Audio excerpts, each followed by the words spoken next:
dear friends and my professionalist. I am Uday Singh speaking, advocate. So I brought before you the another one of the concept ideas in relating to the Indian Constitution. So today I would like to discuss before you the salient features of the Indian Constitution.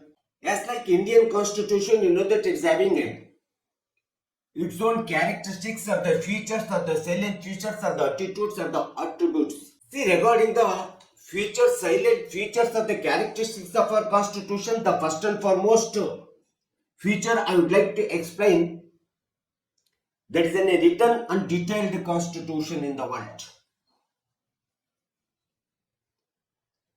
See, our constitution, it is one of the most written constitution, enacted constitution, written record constitution, report orient constitution, yes, like American Constitution. See, the written record is the most important for the state. Constitutional documents are the records.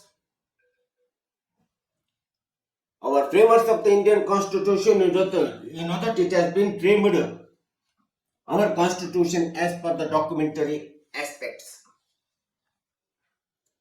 The Constituent Assembly of the Indian Constitution, you know that it has been took the time to frame our Indian Constitution, nearly the 2 years, 11 months and 18 days. It is a completion of the enacted the Indian Constitution. See, our Constitution compared to the American Constitution, the previously original Indian Constitution only considered the 395 articles, 82 schedules and 12 parts. But at present, the 448 articles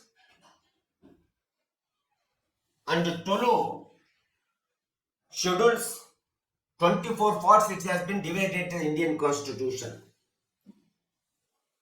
American Constitution is only having the 7 articles. See, that's why at the same time, ours is not only the written constitution, but also ours is one of the detailed constitution, largest constitution, lengthiest constitution, really elaborate and comprehensive constitution in the world. Compared to the American Constitution, our constitution is the 4th time it is a elaborate constitution. Because American Constitution consists into only 7 articles, 8,000 words, 8 printed pages. We can read out the American Constitution within the half an hour compared to the Indian Constitution. That's why I said that ours is the most elaborate, detailed constitution, because our constitution it has been incurred every concept of the ideas of the people and the state. There is a caste, color, creed, religion, civilization, language,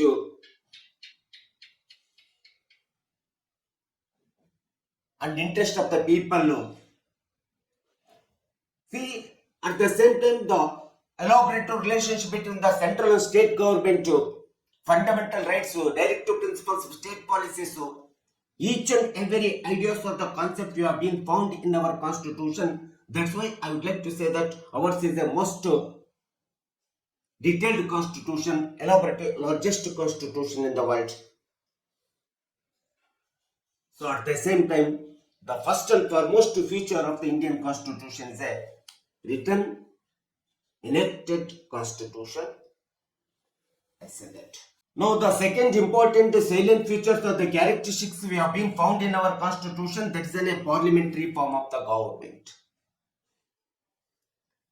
You know that the parliamentary form of the government is one of the outstanding feature. It is a remarkable feature which it has been adopted in our constitution. British Parliament is the mother of the parliamentary form of the government in the world. The same parliamentary system of the government, form of the government, we have been practicing in our constitution. See, the parliamentary form of the government means there should be 2 executive authorities is there. One is the nominal executive, another one is the real executive. Nominal or titular executive means it should have been exercised by the head of the constitution or the President of India.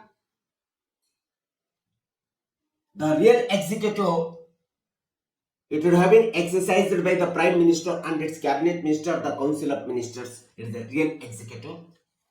Because parliamentary form of the government, representatives of the people ruled by the state. Elected representatives of the people, when it has been ruled the state, administered the state, naturally we can say that parliamentary form of the government. In parliamentary form of the government, legislature, executive and judiciary, these are the three organs. But here, the executive is always be responsible to the legislature because it is a parliamentary system of the government. In the parliamentary form of the government, the two types of the responsibilities is there.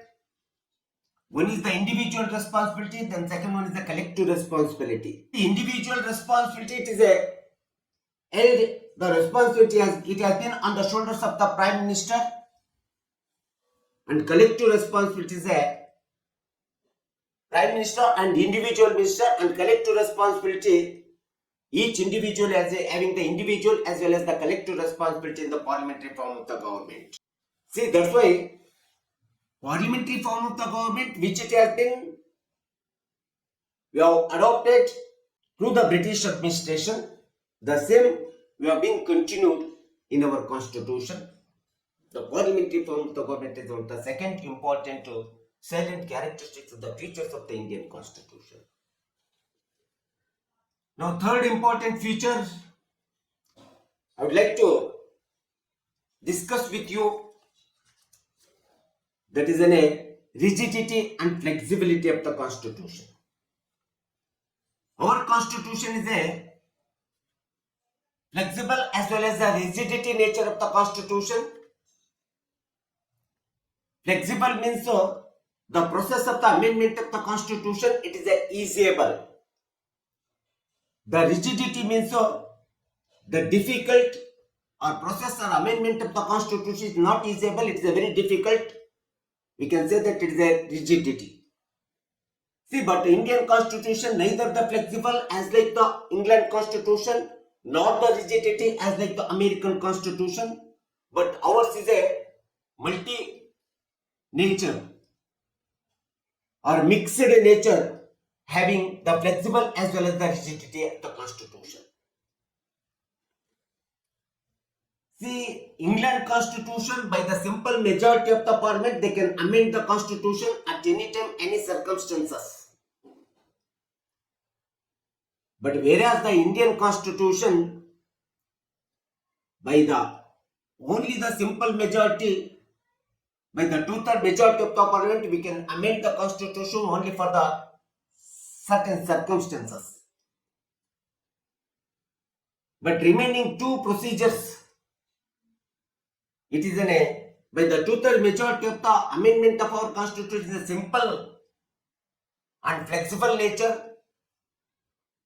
But whereas the rigidity nature means rigidity constitution means ours is neither the rigid constitution as like the American constitution, nor purely flexible constitution as like the England constitution, but ours is a mixture of the nature. It is not the unique nature of the Indian constitution. Rigidity means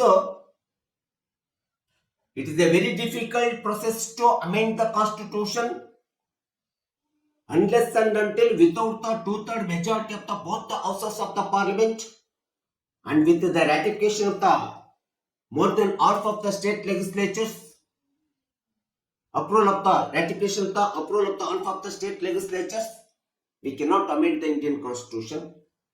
Then by the two-third majority of each house of the parliament, Lok Sabha and Rajya Sabha, and without the ratification of the more than half of the state government, it is very difficult to amend the Indian constitution.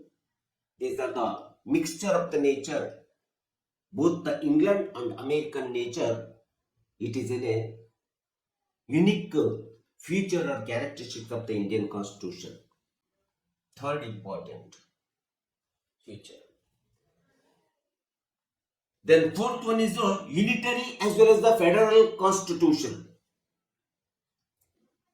See, our constitution is neither the purely unitary constitution as like the England are not the full-fledged federal constitution as like the America. But here it is also mixture of the nature we can found in our constitution. Unitary means only the one government, the entire administration of the state, mechanizing the state, controlling the state, regulating the state, that is a central government or the union government. The entire power authority of the state, when it has been concentrated in the one government, that is the central government or the union government, that is a, we can say that unitary state or the unitary constitution.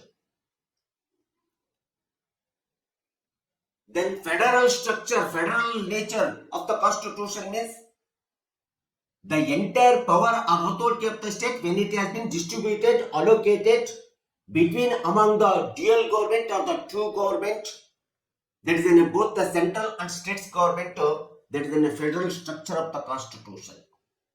But ours is a unique nature of the constitution, outstanding nature of the constitution. Ours is a mixed nature, neither the purely flexible as like the England constitution, nor the purely unitary as like the England constitution, neither the purely federal as like the American constitution. But ours is a mixed nature we have been found. Ours is a federalism, but ours is not a full-fledged federalism as like the American constitution. Ours is a quasi-federal constitution. The real nature of the Indian constitution, strong center government, weak states government. That's why unitary as well as the federal nature, it is not the outstanding, most ideal nature of the Indian constitution we have been found. So next, the fifth characteristics of the salient features of the Indian constitution,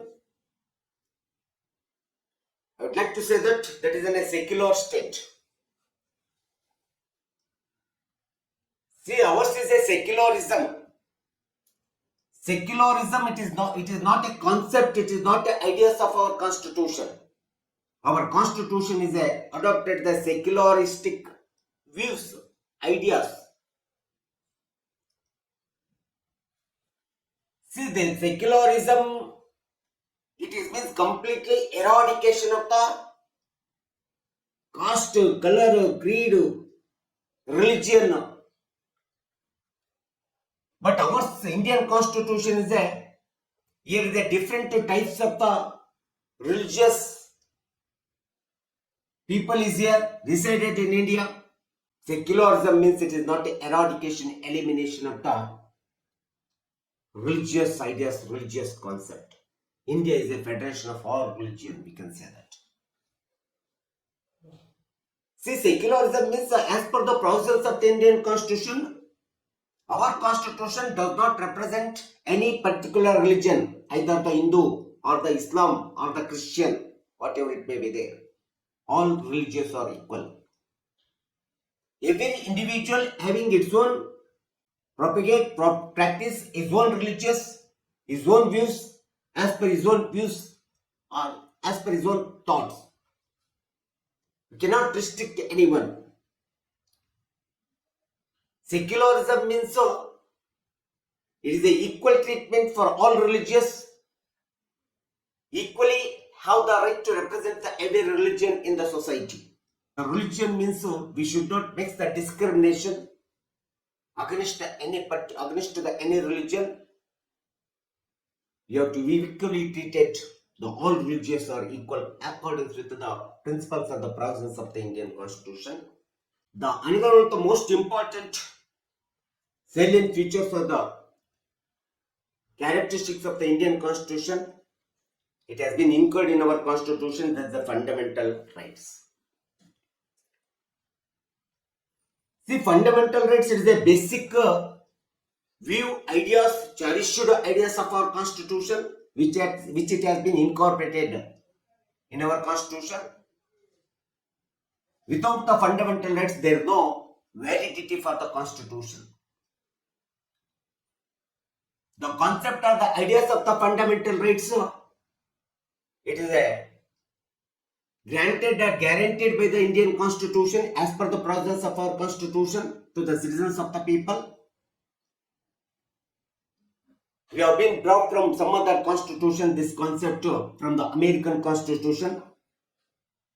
During the time of the 10th amendment of the constitution, what they were adopted the Bill of Rights, so the same ideas we have been incorporated, our drafting committee of the chairman and drafting committee members of the Indian constitution incorporated in our constitution as a Bill of Rights, as a fundamental rights or ideas of the Indian constitution. Actually, origin of the Indian constitution, you know that it has been having the 7 fundamental rights, but at present only 6 fundamental rights we have been enjoying as per the provisions of the Indian constitution. One of the fundamental rights, right to property, it is deleted from the Indian constitution in the 1976 44th amendment of the Indian constitution. These are the 6 salient features of the Indian constitution. I explained it before you. Please, all of you, watch my channel and comment me, and don't miss subscribe to my channel. So remaining features I will be explain the next video. Thank you for